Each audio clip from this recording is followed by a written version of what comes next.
Hey, do you have a digital camera that does video and you want to make movies? Do they look like crap because they're all shaky? Well, what you need is something that looks a lot like this. This is what the professionals use. Do you want to spend $600 on a rig like this to make movies that are smooth and look good? No, what do you think, I'm made of money?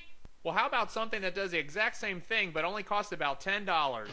I made one out of crap I found at Lowe's or Home Depot, and you can do the same thing. Pay attention. So here's all the stuff you're going to need to build this thing. You need to go to two different places at the hardware store. You need to go to the PVC section where they sell all the piping, and you also need to go to the electrical conduit aisle where they have metal conduit and plastic conduit for the wiring, for electrical wiring. In the PVC section, all you really need is a T section, a 3/4 inch T section.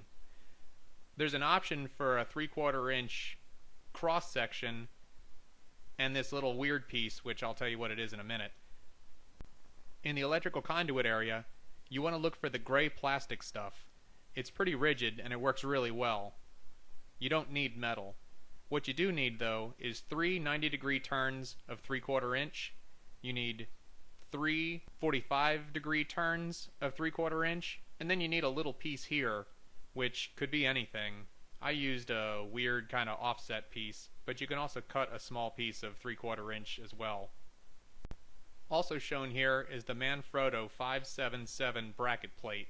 Now that's an expensive piece, and if you don't already have it, well, you're kind of screwed. It's not going to be 10 bucks.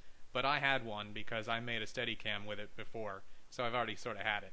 You'll also need a drill, so you can drill these little 2 holes right here.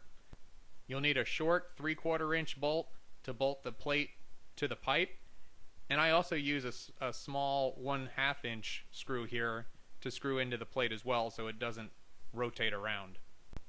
Here's the detail of the Manfrotto 577 and that little 45-degree angle piece with the holes cut drilled into it. You can see that the holes are going to line up with the holes on the Manfrotto plate, and what I got there is the 3/4 inch screw, and that's a compression lock washer, and that's really just to fill up the space so that your screw doesn't screw into your camera once it's mounted, and it holds everything real tight. Here's what this thing looks like when the screws are screwed into the plate and it's mounted on there. The fact that that screw is hanging down low right there, it doesn't really matter because it's only there to keep the plate from shifting around in a circle. Here's the top view of it. I should have mentioned that before you drill your holes, go ahead and mock up the whole thing together. Put all the pieces together, put your plate on top, and then draw a little circle where you want your holes to be. Otherwise you might put your plate in the wrong place and then it won't go together. So be sure you mock it up first and then drill your holes. Then you want to put your handles on.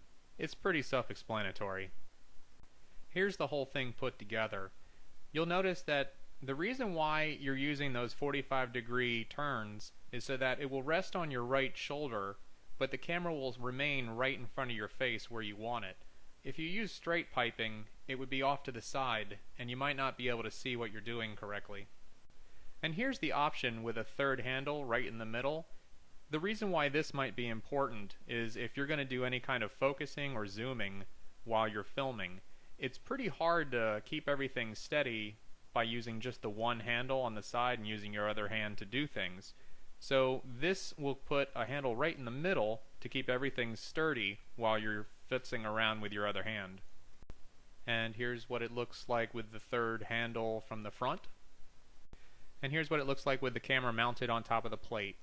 Now, I recommend keeping that strap connected to your camera and over your neck while you're doing this, because after all, if something were to go horribly wrong and something were to fall apart because you didn't make it right, you want to make sure that strap is around your neck so you're not dropping $5,000–6,000 worth of camera. And this is me showing off what it looks like when the camera is mounted and you're using it. It's not that great because I'm using one hand to film with my iPhone, but you kind of get the idea. You can see in the back there that the 90-degree hook sort of hooks onto my shoulder right there, and it's real sturdy. I really recommend using some super glue to glue all this stuff together really tight, because if you don't, those things can spin a little bit and you'll lose a lot of the stability. So there you have it. There's my $10 video rig.